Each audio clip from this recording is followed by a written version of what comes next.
All right, here we go. Betting Weekly Live, here with you on a Tuesday. Mike Carver along with Doug Kezirian as we're getting you ready for all of tonight's action. We're, of course, going to get involved with the Super Bowl as well. We are on Tuesday. We're all getting a little closer to Sunday, Super Bowl 60 with the Patriots and the Seahawks. Of course, Betting Weekly Studios, part of the Bet Rivers Network. Great to have everybody with us here today. And little road show for Doug as he's there in town getting ready in San Francisco for the Patriots and the Seahawks. Hi, Doug. How are you? Yeah, flew out this morning, slept a few hours, then slept a couple hours basically on the plane. So I'm good. Everything's good. I just, got staying with a buddy. There's kids stuff with 3 kids around here. So all the walls are decorated. A little bit different than the bachelor pad, but, we're locked and loaded for today's card. A couple of things before we get started on tonight. First of all, back on the daily double train last night as the Sabres got down 2-0 immediately in Florida to the Panthers and came storming back. They even killed off a 5-on-3 in the third period while they had a lead. So nice job by Buffalo and a nice job by Ty Jerome getting involved for the Grizzlies last night. I just was wondering, I think we said it on the show, like, what am I missing here? But it's one of those things where there's a shock to the lineup or whatever. Guy comes back after 2 months off with injury. Odds makers don't really have an idea. And this is something I've been harping on for a long time.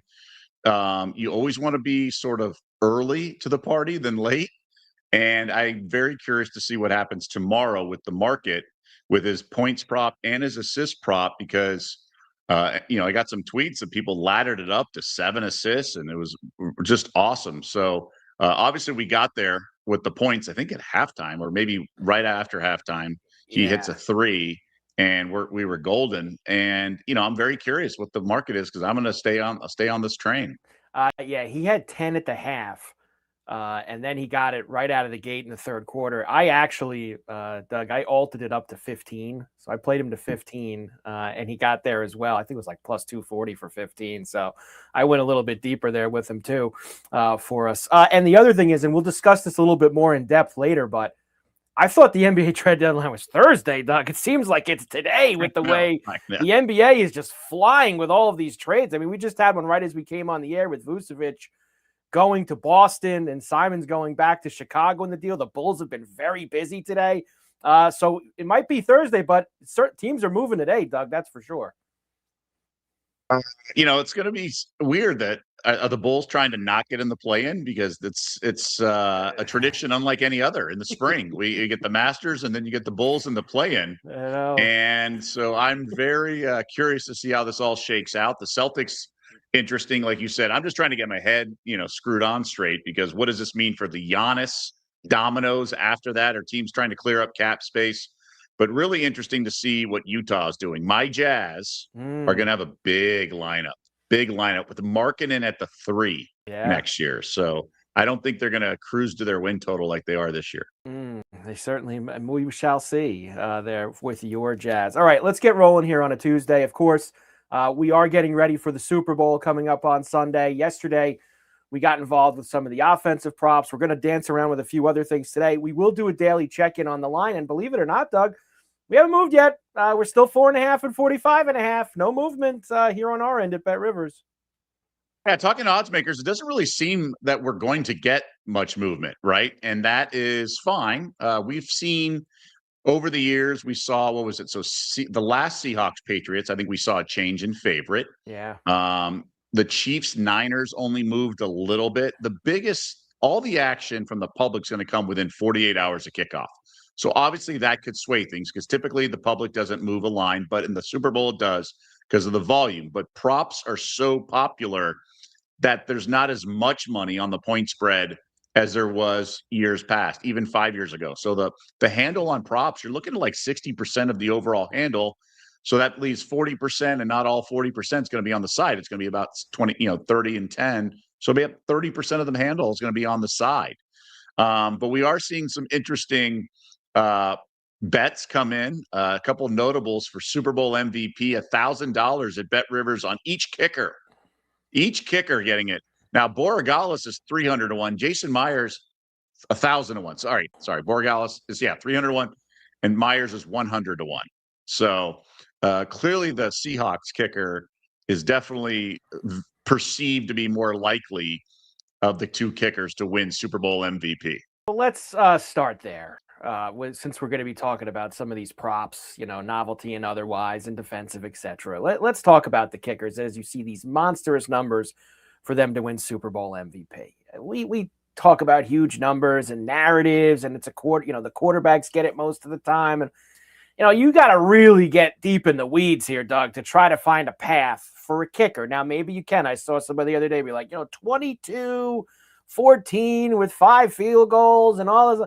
I mean, sure, I guess, Doug, there's a path for it, but man, those are big numbers like that for a reason. Well, I bet each kicker 2 years ago when the game was in Vegas, because I still maintain the Niners kicker had a chance if they had won the game. I think it starts with the team that's quarterback is not really sexy, and I think we have that in a way with both quarterbacks, but really with the Seahawks. I know Darnold's the toast of the town, exercise demons, but clearly he's not. I mean, if you look at it, and I was an odds maker pointing this out, I could not agree more. You have a team that's about a minus 230 favorite in the Super Bowl, right? And their quarterbacks MVP odds are plus money. You don't see that very often, right? It's very rare. We saw it with Purdy a couple years ago. And then that when you think the defenses are as good as they are, because a couple years ago, we know about Mahomes, but that Chiefs defense was elite with Spags pulling, and then obviously the Niners defense as well. So here with the Patriots and Seahawks, Patriots defense is very good too. They stuff the run.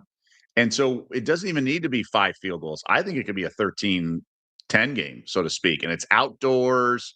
Maybe there's some sort of weird weather. The field could get shoot. I mean, these are things you want with 100 to 1, 300 to 1. I mean, it takes a lot to make a kicker win the Super Bowl MVP in the modern era, right? It might have happened years ago, but I mean, look, Andre Iguodala won NBA Finals MVP at like 50 to 1.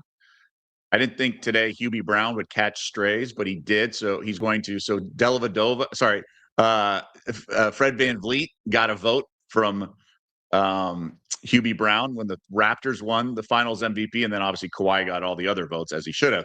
So you just never know who some of these votes are going to get. We saw McDavid win it in a losing effort, but that was a playoff MVP. So it's not the craziest thing in the world. And honestly, it's the Super Bowl. So I think anything goes. I don't think value is really the name of the game, so to speak. I'm still upset that I didn't cash Devin White the year the Bucks beat the Chiefs. I think that was like 150 to 1 or something like that. I had Devin White that year to be Super Bowl MVP. He was awesome for the Bucks in that game. But they have Tom Brady. So that's just kind of how it went for me that year. Yeah, I mean, that's why Borregales is 300 to 1 and the other one, and Myers is 100 to 1, but it's not Tom Brady involved. But yeah, it's very frustrating when you have those hurdles to climb. And I mean, I even think the year the 28-3 Brady comeback. Brady should not have won it, but he did. Nope, he should not have won it. That, and then again, he did have 500. He did have like 500 yards passing in the game, but it's still. I agree with you. I would have gave it to White. To be honest, I think a lot of us would have done that. Let me jump to one of mine since it's in the kicker realm, and we started with kickers here talking about this. I always like this one, and now I think with the way that these guys blast it, Doug. I play it usually every year. It's at 50.5 this year, and that's the longest field goal in the game. Now, I understand, unlike most Super Bowls, we are outside for this, but it's not like Santa Clara is Denver last week. I think we can get this. We got a couple guys with big legs. Myers was 9 out of 11 from 50-plus this year. Borregales was 4 for 4. He did miss a 50-yarder in the Denver game, but I can't really fault him for that. So we have some guys who aren't bad from long distance, 50.5, longest successful field goal. Well, just to be clear, it's 51. It's not 50. 50 and yes.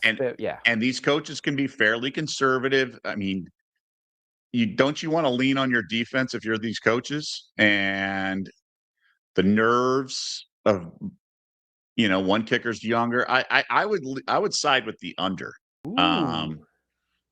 Just because you have to get in position to kick one, right? So it's the end of the half. You obviously got to sweat, but you just have to be in that range of 35 to 38 yards. Other than that, sorry, 34 to 38. Yeah. If it's not 4th and long or medium on between 34 and 38 yard line, you're either going for it or kicking or punting, excuse me.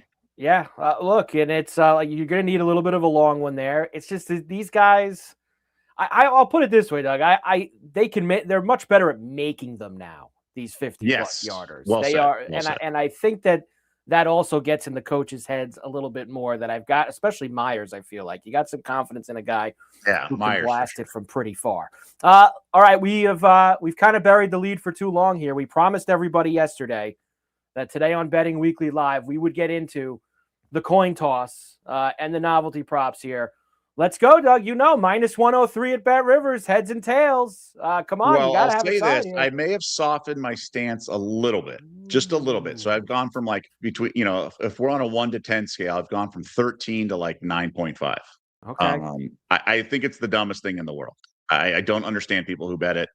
If it was the only prop to bet and you wanted action, fine. I get it. I've played Baccarat, I've played Pai Gow, I've played stuff that is basically a coin flip, but I just feel you need some sort of angle to make a wager. And so why bet the coin toss when you have thousands of other bets to make? That's what I don't understand. Maybe it's just the handicapper in me and things like that. Now, I talked to an odds maker yesterday and I said, how are people betting the coin toss? Like, can you please explain it to me? He goes, well, look at the point spread of this game. It's been tight at 4.5 for like 11 days. So that's pretty much a coin flip if you're looking at this recreationally. So maybe a bettor thinks to himself, why lay 110 when I can lay 103 on a coin flip? And that took me from 13 to 9.5.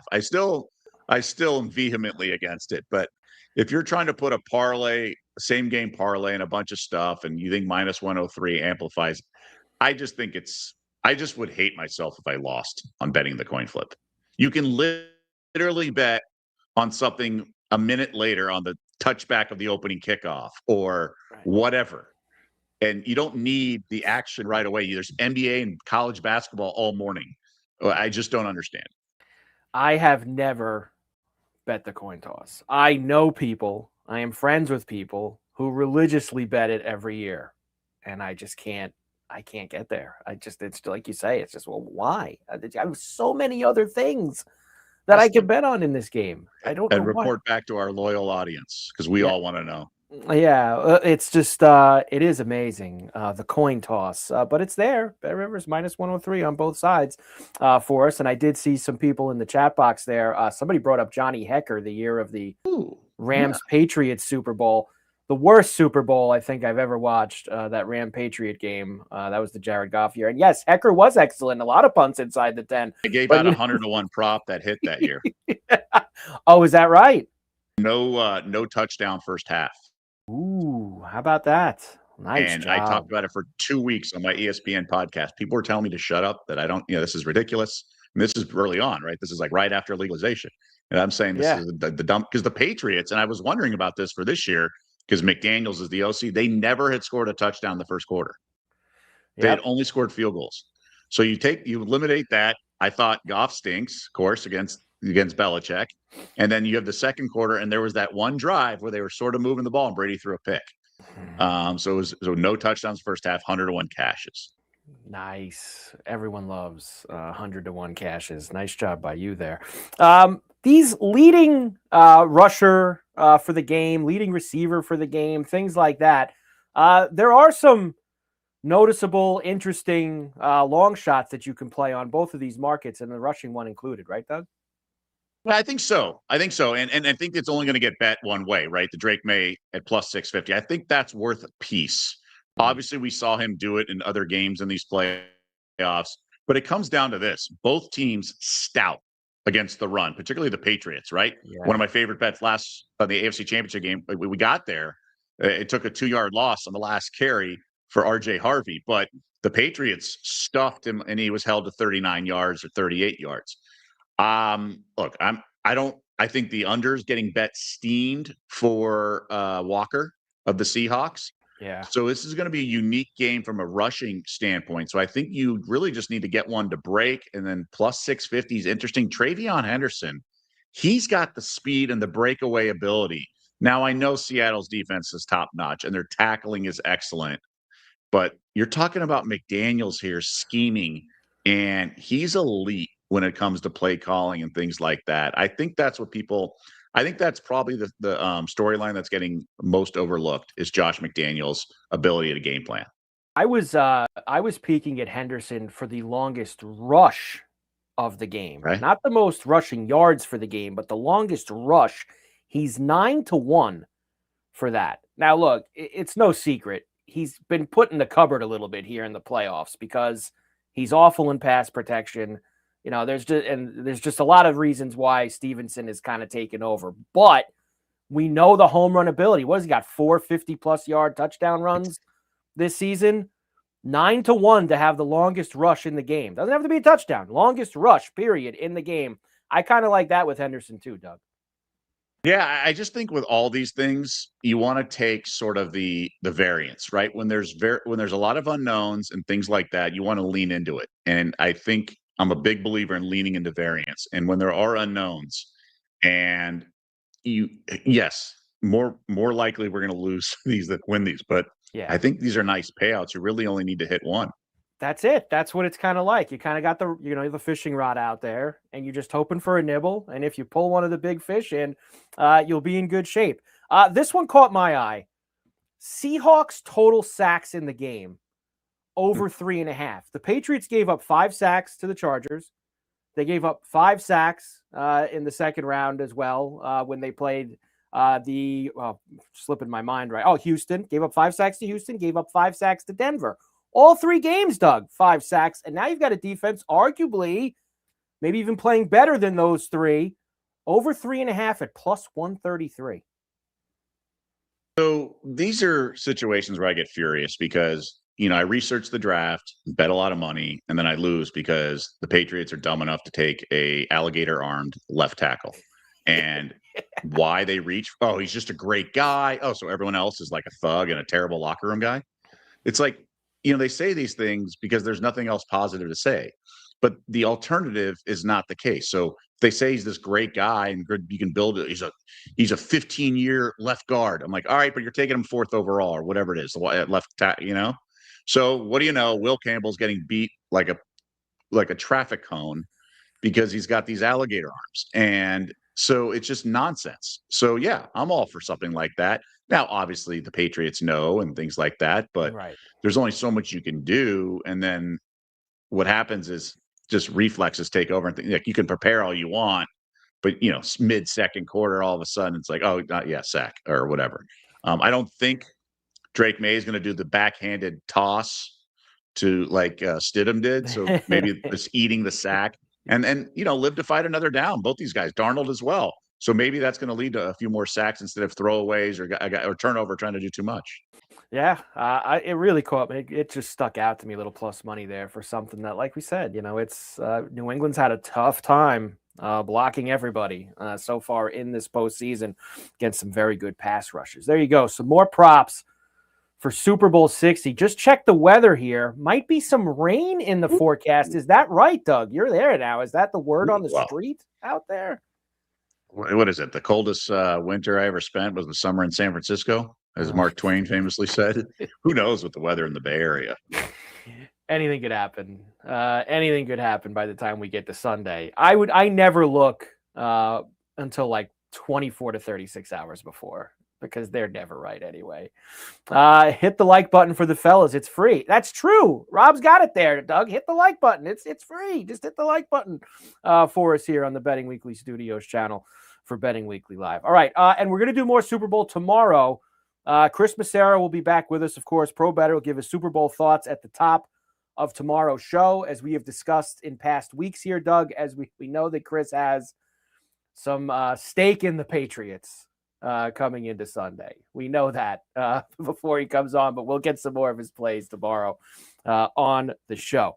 All right, Betting Weekly Live. It is February, and Bet Rivers giving you a February fun bet. Tennis, soccer, basketball, whatever sport you're following right now, bet on it.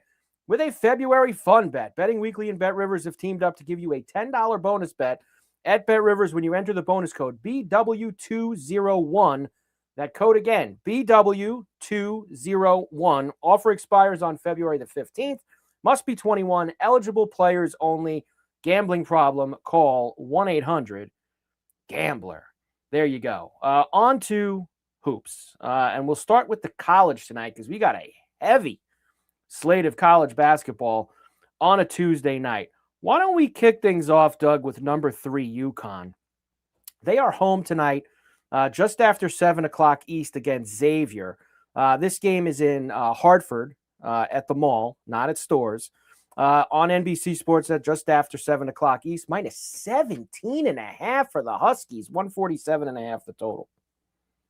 That's too big of a number. I actually really like Xavier here. A couple reasons. One, it's the look ahead spot. They got a huge tilt with St. John's in the next game. You got little Patino here, maybe getting some advice from Pops on this game. And yeah, UConn just drilled Creighton. But prior to that, they've had a lot of struggles covering the number. So look ahead spot, playing with their food, XL Center, not stores. All signs point to a sweat, but a cover here for Xavier. Look, is there a world where UConn covers? Of course, they're really, really good, and they've only lost once this year, and that's to Arizona. But they haven't been drilling teams, and I know past performance isn't necessarily indicative of future, but they had failed to cover 7 straight, and then they get drilled by Creighton, who also got drilled by Marquette. So who knows what's going on in that locker room? I think it's back on the fade, UConn.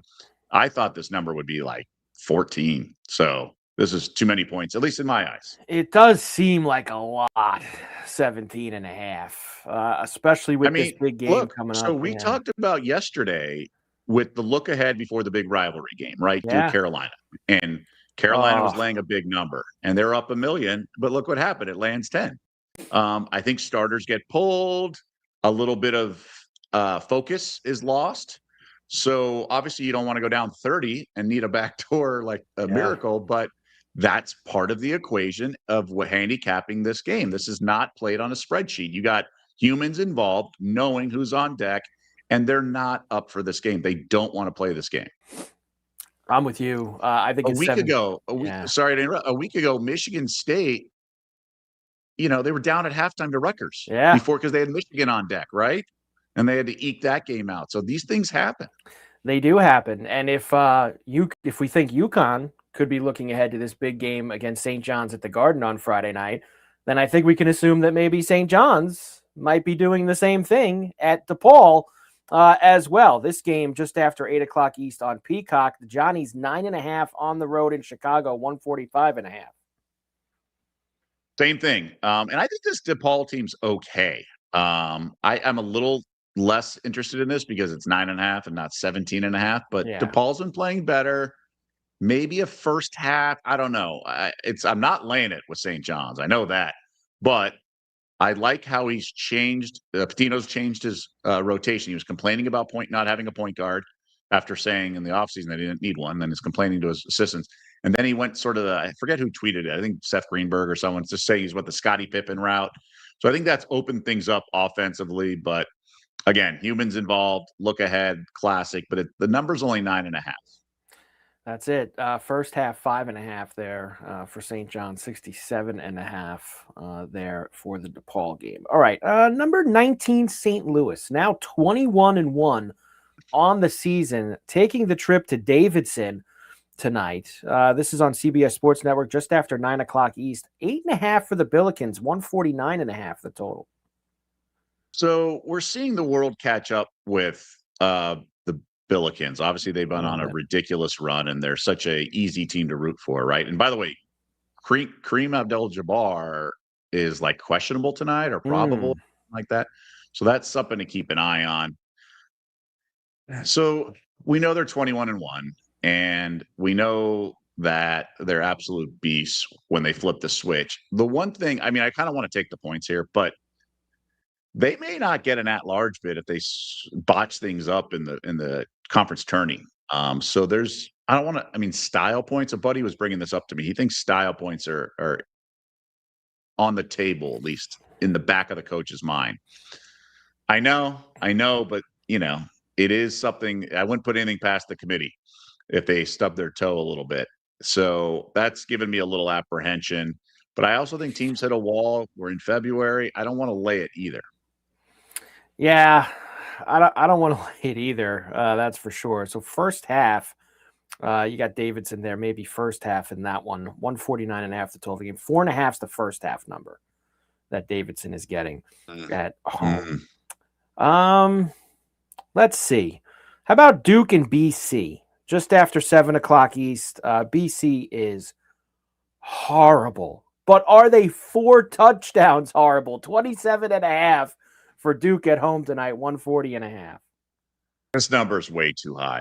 I thought it'd be like 22. I know Duke's really good, but this is what we talked about with Carolina, the big game. And I said this yesterday, the later in the week and the bigger the spread, right before Duke and Carolina play each other, you definitely want to take the dog. I'm on BC. Look, bad teams can cover. They're not over. I mean, look, even Air Force has some covers this year. Not a lot recently, but at least BC has college players. So I would take the points here. I think Duke team total under as well. It's in the mid 80s. I think that's just too high. I think scrubs are going to come in a little bit. Yeah, 83.5. Now they've put up that number recently, but that's with their starters going full throttle, maybe some fouls at the end. They're a wagon, and they're really good, and they're flying under the radar, believe it or not, because of undefeated Arizona and some of these other Player of the Year candidates, and obviously what Peterson did last night. But I still think it's a little too high. I like BC to cover. Yeah, geez, 27.5. That is a lot. I know BC's awful, but that's a lot of gas to try to lay down there. Ole Miss at Tennessee. Tennessee back into the top 25 now at 15-16. Laying a big number, though. 12.5 against the Rebs, 140.5. So I hate this Tennessee team. I bet against them a week ago with Georgia. Georgia's lost in overtime because they were down 3 and shot a layup with 0.4 seconds left. And that was while texting Becerro throughout the entire game how dumb this Georgia team is. I swear, I was texting him the entire game how dumb they are. And then sure enough, a little cherry on top, they shoot a layup with 0.4 seconds to lose by 1. I think Tennessee's very overrated. They have a stud freshman. He's obviously raw. But they out-rebounded Georgia like by 25 rebounds and the second chance points by like 22, and they still needed overtime to win by 1. And then Tennessee covered the last week, but then Rick Barnes says, jokingly, and he's like, I shouldn't say this, but I swear my guys are betting on these games. He was so frustrated with the performance, but I'm just like, both those teams were just so dumb. Georgia got waxed in their next game because they're dumb. And I'm just looking to bet against Tennessee, but I don't know if they're peaking. I do like the fading a team that's newly ranked, but this is not a program that's, first time ranked forever. So I would look to Ole Miss or pass. I'm just not ready to pull the trigger on the Rebels yet.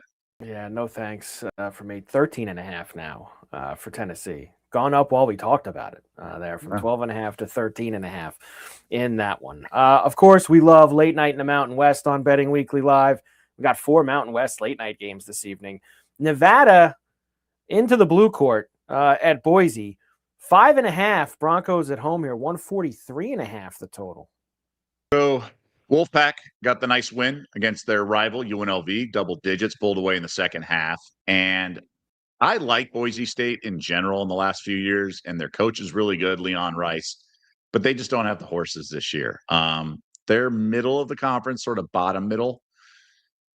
And I think that's a little too many points. I think this number should be like 3.5. Now, I know home court's sacred in the Mountain West, but it's usually when one team from non-altitude is going to altitude, things like that.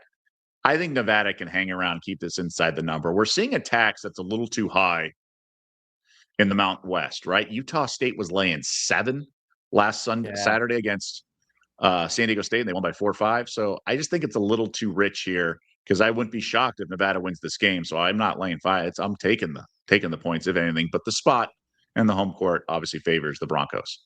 Yeah, it certainly does. Nevada grabbing the 5.5 there at Boise. Let's go after Air Force again. Why not? They're at Grand Canyon tonight. Another big number, 25.5 for the Lopes, 135.5. So clearly I lost my campaign to lead the show with this game. Falcons have just been a gift that keeps on giving. They So have. they're 3-7 ATS in conference. They're 0-10. Okay. 3-7, and their 3 covers have been by a hook, and by 1.5. So depending on the number, they may have only covered one game. And the other 3, they've been losing by an average of about 30. So Grand Canyon is obviously the upper tier, third best team or so, fourth best team in the conference. They should drill Air Force. The Falcons have been losing by 40 at home to teams like New Mexico and whatnot. This is a really bad team. Sometimes they'll have a decent half. I think they hung like 40 or 38 in the first half against Fresno last week, but they hit a bank 3 to like land 62. So they stink. Grand Canyon should, and the bench players of Grand Canyon should be looking to score as well. I think they're going to drill them. This line should have been like 30, but I thought it would come out like 22.5, like they have been. So you're paying a little bit of a tax, but let it rip on the Lopes.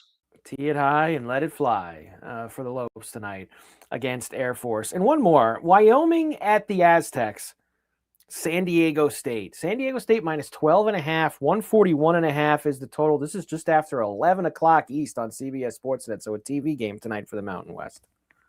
Yeah, this is a good spot. So I mentioned the tiers of the Mountain West. There's obviously Air Force at the way bottom. San Jose State's second worst, but they're really like they had a lot of injuries. Their 3 other 4 leading scorers were out for like a month. I really like their coach. They're getting back into things. Wyoming's right there too. Don't sleep on Wyoming being bad. And I think this could be a beatdown. Now, the problem, and by the way, San Diego State's coming off that loss to Utah State I mentioned.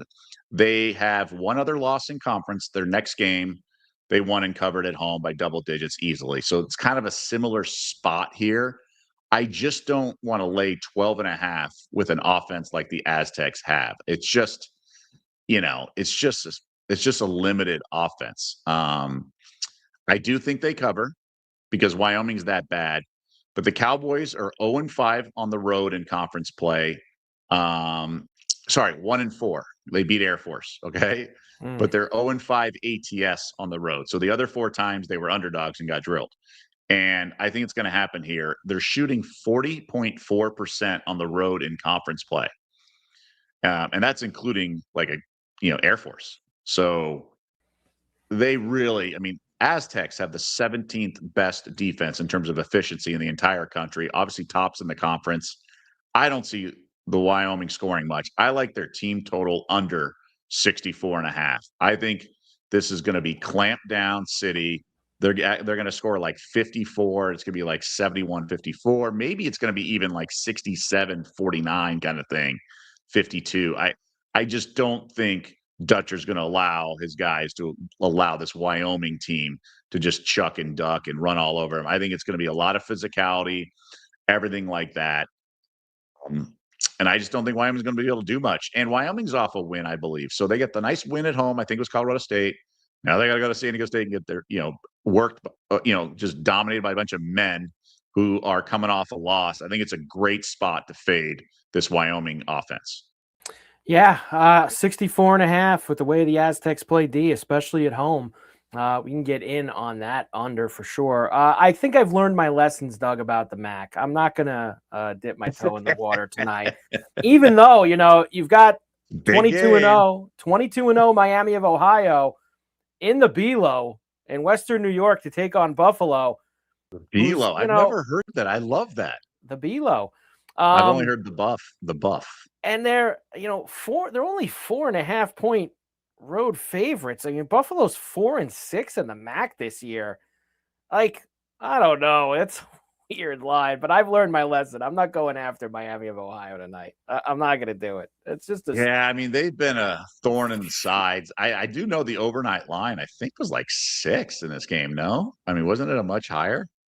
Yeah, definitely 5.5. I know it touched 5.5. Might have been. I think this morning I did see it in that area, but I can't do it. I actually can't do it anyway because the game's in Buffalo. So even if I wanted to, Doug, I couldn't because you don't have a guy on the corner. Well, it's we try to do what we can. There you go. College hoops for this evening here on Betting Weekly Live. If you like what you see on our show, as you should, make sure you subscribe to the Betting Weekly Studios channel on YouTube, where you can watch us and all of our other shows, including released earlier today, Betting Weekly Game Bet Match. Nigel Seeley and Sean Calvert share their best bets for the round of 16 matches at ATP Montpellier.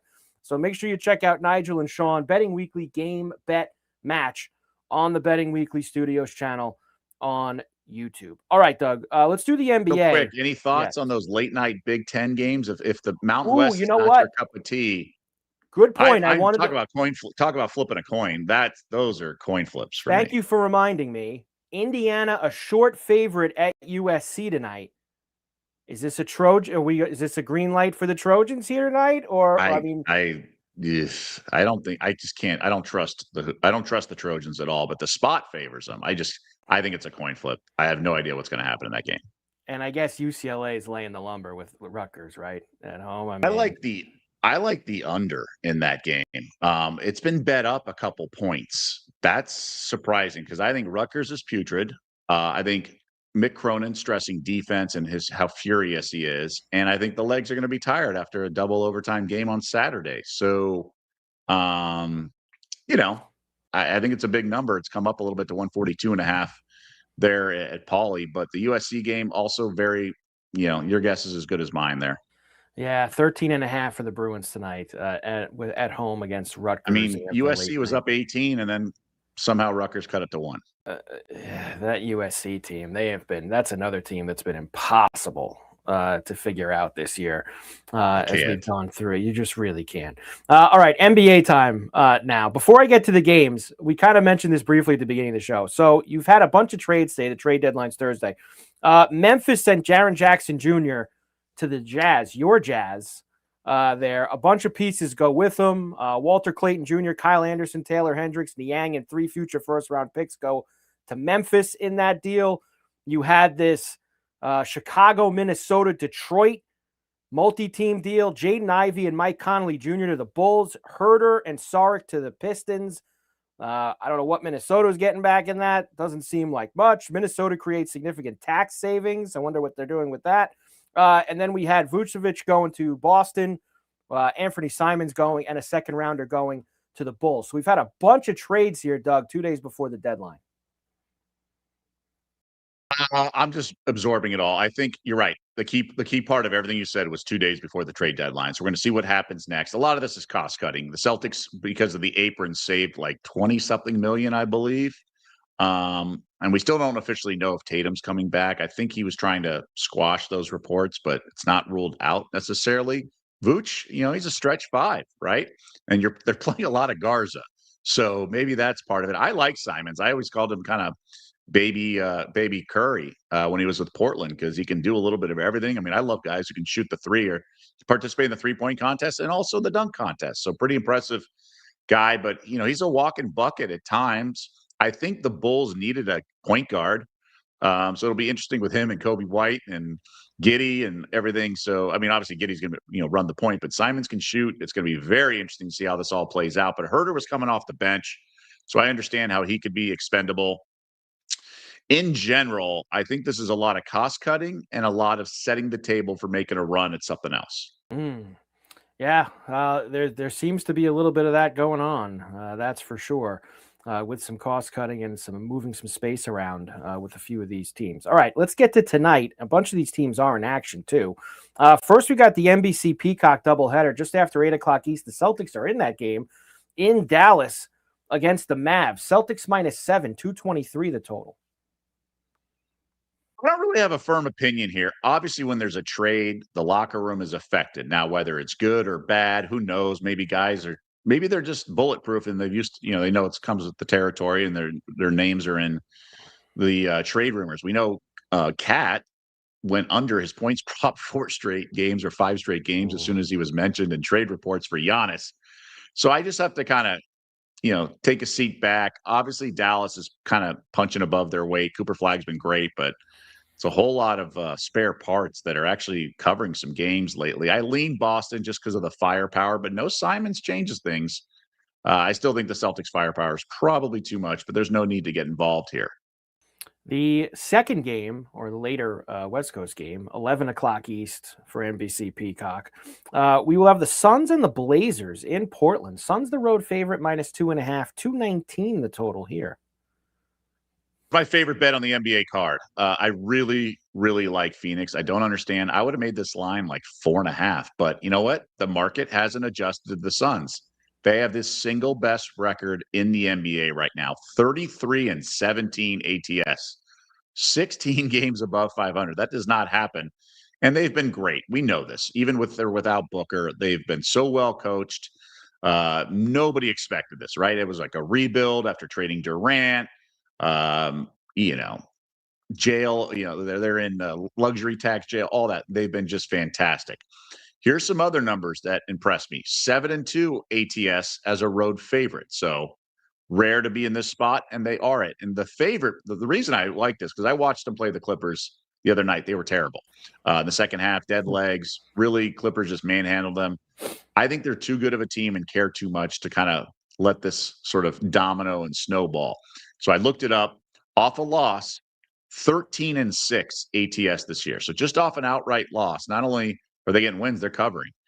And so I dug deeper. Obviously, you guys know I love Avdia. He's questionable tonight. So he did miss the last game.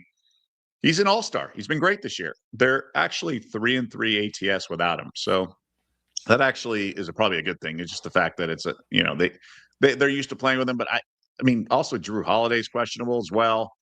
Portland ranks, and this is the final nail in the coffin for me. Portland ranks dead last in the NBA in three-point shooting percentage. And I just think that's where the Suns are going to beat them. In terms of defending the three, the Blazers are about middle of the pack, so bottom 14 or so, 15, so bottom half. And I just think Phoenix, with all their movement, very sophisticated sets, they're going to get a lot of screens away from the ball and a lot of Royce O'Neal, a lot of Grayson Allen, a lot of all these guys that just bomb. And I just think that number's too short. Yeah, I got a feeling that we might hear this again from Doug later on Betting Weekly Live. It's very possible. We shall see. Although my show. Mountain West has been good to me. That's true. You got some late night Mountain West tonight. There, Suns team total 110.5 for tonight. All right, the Nets like it over a little bit. Yeah. Okay. Nets are home for the Lakers tonight. So the Nets come back from a road trip. They got pasted on Sunday in Detroit. And now, I mean, we actually have some recent data this because the Nets have done this a lot recently, losing by like 30 plus points. They are home for the Lakers, who have been hanging around in New York. They played the Knicks on Sunday night. Maybe we have a little bit of New York City flu from LA as well. They're -8. Nets, the total's 222, Doug. You kind of made the joke I was going to make and say, usually we have to dig deep across NBA seasons to find the last time a team lost by 50 and how a team responded. Actually, the Nets have done it a couple times this year. Another team's done it this year. 40 plus is out of control. Yeah. The last month they've done it a couple times. Last week. So typically, if you want to bet on them for the first quarter, first half. So I actually like the Nets. So what I've done, so I did it against the Celtics because Boston – the variance of their three, you just can't really defend it with effort if they're just bombing because they spread the floor so much. Lakers are a little different. They do chuck. I just like the Nets team total. I think this Lakers defense stinks. Like you said, New York flu possibility. I think the Nets are going to attack the rack. Now, the problem is you got a lot of Cam Thomas and a lot of these other guys who just aren't very good. But the ball finds energy. You get fouls. I think the Nets team total first quarter and first half overs are the way to go. That's what I have found is the best way when a team gets dusted like this. And 54.5, as you guys know, not a big number. I mean, the Lakers did score 80 against the Wizards in the first half of last Friday, but that was them off a loss, things like that. They are off a loss here, but I think we're looking at an up and down game. Up and down, 54.5 Nets first half team total. Their first quarter is 27.5 for them. The Knicks are in DC against the Wizards. They're laying a healthy number, 13.5 and 228 at Bet Rivers right now. Yeah, I watched the Wizards. They're pretty awful, and they have some piece now. Sarr is supposed to play tonight. Alex Sarr. He did not play a couple games that I watched, and they went against the Lakers. He did not play, and they just got crushed. They're playing their scrubs, like guys I've literally never heard of, like 3 of the 5 guys on the court at the end of a tight game with the Kings last week. So I think they're basically tanking. I don't know if they get up for the Knicks. The Wizards, the problem with these guys is just there's just 5 guys on the court. Like it's almost like a pickup game. Like you see the talent, but they don't know how to play with each other, and they just don't play like they care enough. They're good and they have length, like Koulibaly attacks the rim and George and things like that. But I think the Knicks just drill them. I like the Knicks team total over. They're going to probably cover the 13.5. I want no part of the Wizards in this matchup. Yeah, the Wizards have been real bad. I know we talked about them with the Lakers last week. The Lakers just completely pounded them in that Friday night game. Back-to-back wins last week. Wow, amazing. Jazz, interesting spot for the Jazz now. They've made a huge trade this afternoon. They're in Indiana against the Pacers. Jazz -2 is my up to the second number that I have here. 232.5 the total. Yeah, so Keontae George is out, which is no fun, but Markkanen's in, and it looks like Yusuf Nurkic, who was battling a non-COVID illness, has been upgraded to probable. So that's big. But the Pacers have been really frisky at full strength. So Indiana, I don't know what to make of this team. They have a lot of guys out. So this is all relatively new news. Nebhard, McConnell, Matherin, Neesmith, and Siakam are all out. So this is a punt like I've ever seen. Jazz are road favorites. Jazz went from +4 to -2.5. Okay, that's a big move, but there's also 5 guys ruled out. I don't know what's going on, but it's going to be a lot of Ben Shepherd, Johnny Furphy, Jarris Walker, Quentin Jackson, Jay Huff, the man with the reverse dunk. He cannot dunk regularly. He has to reverse everything. I think the Jazz drill him. I think Nurkic will eat, Markkanen will eat, and there's enough of those guys that we like. We talk about it. Sensabaugh, Collier. So I like the Jazz here. Yeah, Jazz -2.5 now against the Pacers. Bulls tonight. They have the Bucks in Milwaukee. Hold on, what do you think about this? This could be like a tank-off game with Carlisle sitting everyone. Don't you think there's like anything you can do, I can do better kind of thing? Well, can that play us to an under maybe? That's a big number. I mean, can we get an under in a tank-off game? I mean, so the Jazz have 15 wins. The Pacers are one of 4 teams that have 13. And the Kings have 12, but they're trying to win. So they'll eventually pass those teams that one would hope. Trying to win. I think the Pacers are laying down. I think they're laying down pretty hard in this because they've played hard in the last. Look, they covered last night. Remember, we took them +6.5. They lost by 4 to Houston at home without Durant. So that's 3 games in a row. They won the previous 2. They beat the Bulls and Hawks. So I think Carlisle's saying enough of this. We need to lose this game. And he's pulling all his guys. I mean, certainly has that feel to it, right? When you start to really like look around, it's like, well, you know, when it's rest too. It's not injuries, right? Yeah, it's so I don't know, like what. And then the Jazz last year got fined for tanking and creating fake injuries with Markkanen. So I think they're going to have to play, and that second unit plays hard. I like the Jazz a lot. The more I think about it. Bulls -1.5 in Milwaukee against the Bucks. Bulls obviously made a couple trades today. 221.5 is the total in this one. So we don't have to dig into our archives as we were discussing. The Bulls just got crushed in Miami by the old key number of 43. So that was their 3-game set. That was the rubber match of their 3-game set. Bulls first quarter, but obviously everything changes now with these trades, right? So you're going to get Giddey's. Oh gosh, Giddey's out now. Yeah, so Giddey's out. So it's going to be a lot of Kobe White. I think the whatever's in the locker room and whatever they're discussing before the game and the back of the players' heads, that competitive fire after getting drilled by 43 points, I think that gets trumped with the trades. So now I don't think they care as much about sort of bouncing back from a butt whooping. So I'm off this game. Yeah, this it's going to be a little bit of a different look Bulls team here tonight, and they obviously don't have the bodies coming back the other way yet. A little shorthanded, be very tough for them here in this spot. All right, elsewhere, Nuggets are getting 5.5 in Detroit against the Pistons. That's a 228.5 at Bet Rivers.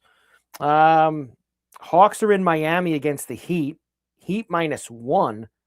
237.5. Can we go up and away in that, Doug? 237.5. Who would think? I don't know. The Hawks are sort of a bet on team right now, right? Like they've been so solid. No Okongwu, though. Keep that in mind. This Heat team, I can't figure out. They're but it's you got the Hawks off back-to-back losses. I think that's the spot.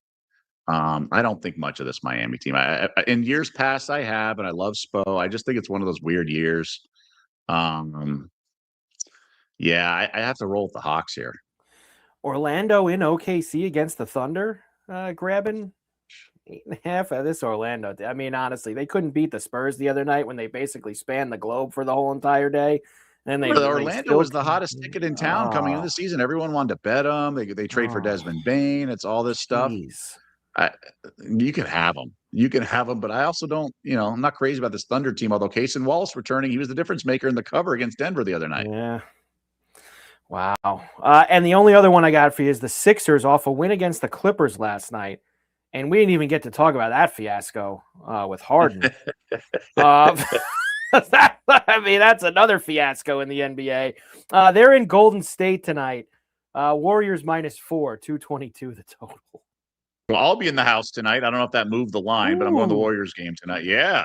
No Steph, no Kuminga, Draymond on the trade block. I might have to bring my sneakers. I might have to suit up tonight because they're running out of players if there's any trades. But Sixers, big win against the Clippers. Took care of business. Obviously, LA shorthanded without the beard. I guess the Warriors, but like Pajensky's in some trade rumors. Sixers are pretty good. It's a game I want no part of. How about that? I would probably have to agree with you there. Even though you're going to be there, and that, but if it's probably not a game that you want to be a part of. Maybe we find a problem. Yeah, it might be like that when I went to that Predators game on the road and I had to get involved second period or something with the live total. I wish I didn't get involved in that Islander game I went to the other night.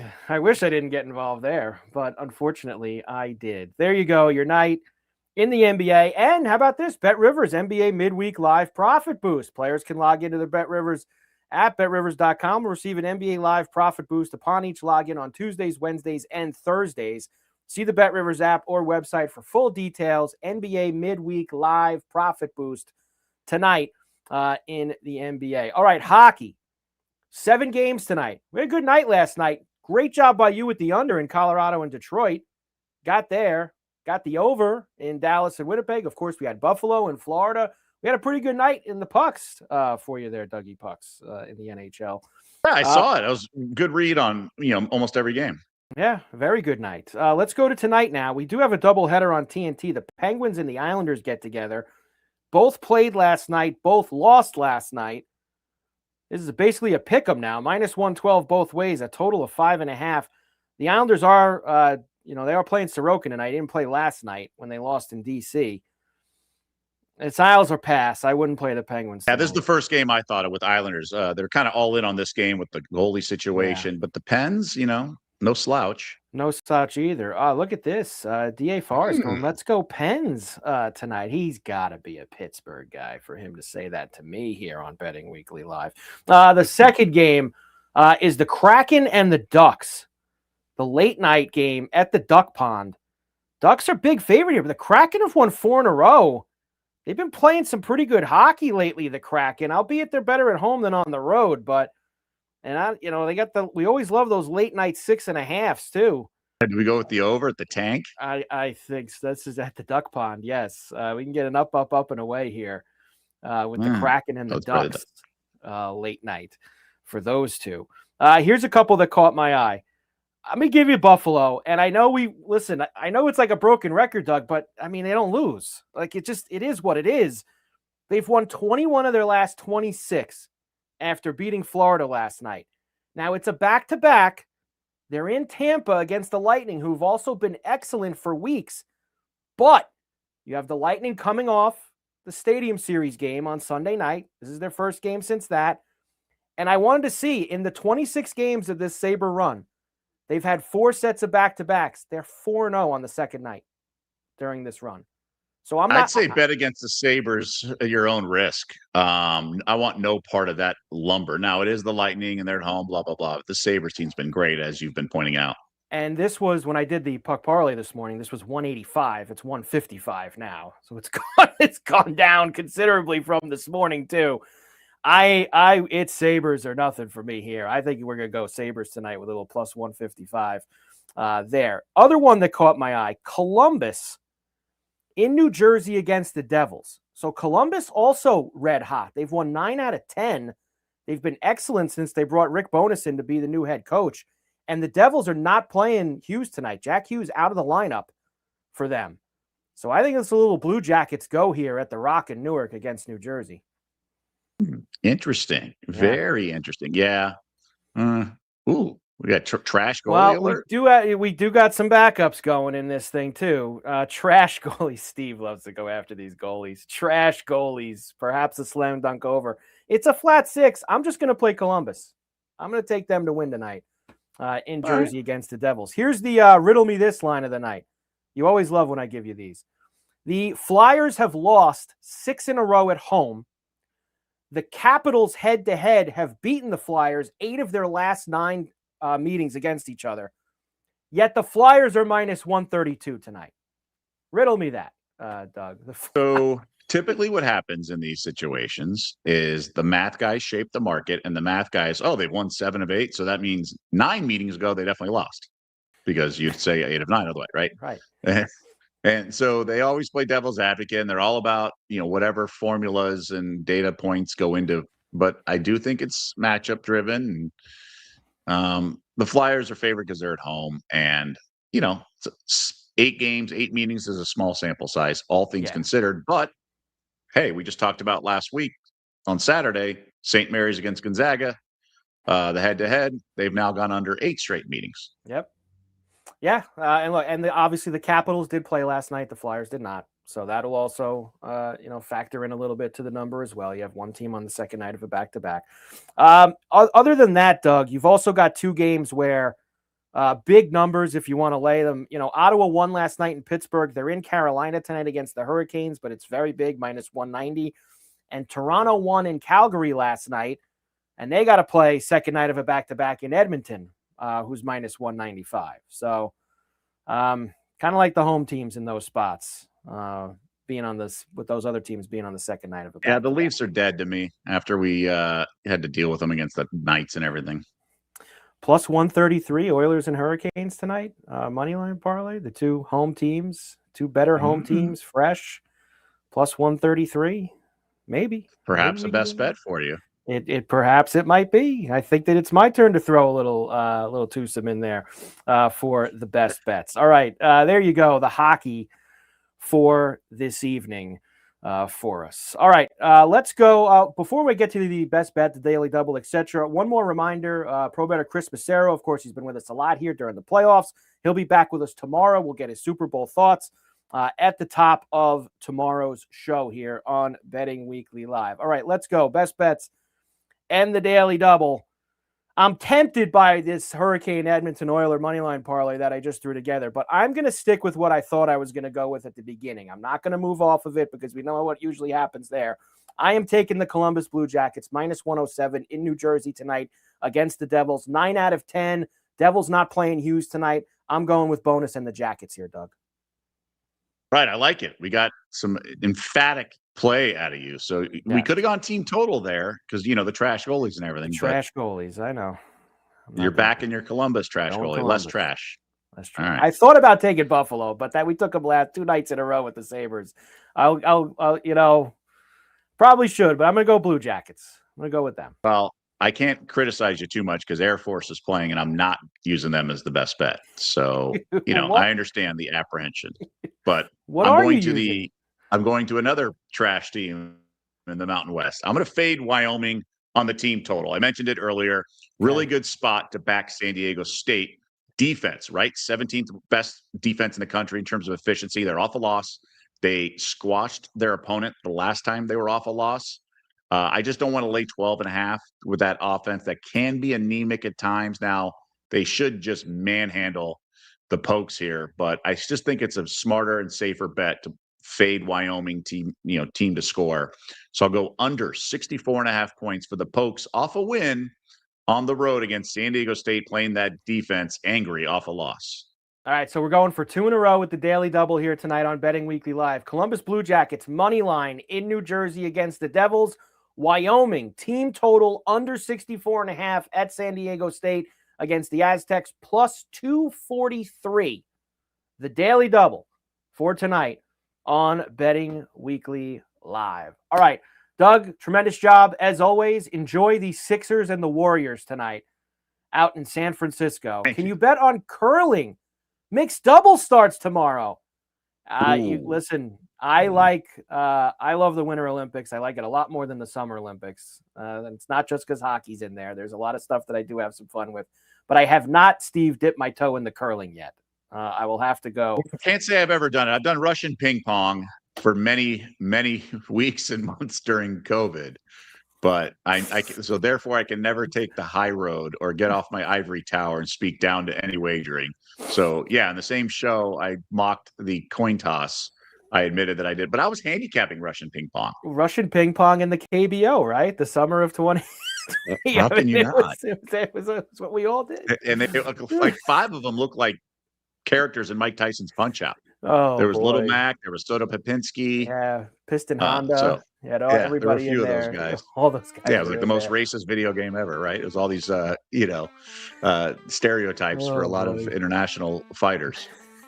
Doug, have a tremendous job. I'll see you back here tomorrow. A Wednesday Betting Weekly Live, 4 p.m. East, 1 p.m. Pacific. Massera will be with us as well as we get a little closer to the Pats and the Seahawks on Super Bowl Sunday. Betting Weekly Studios, part of the Bet Rivers Network. Betting Weekly Live. Have a great night. We'll see you tomorrow.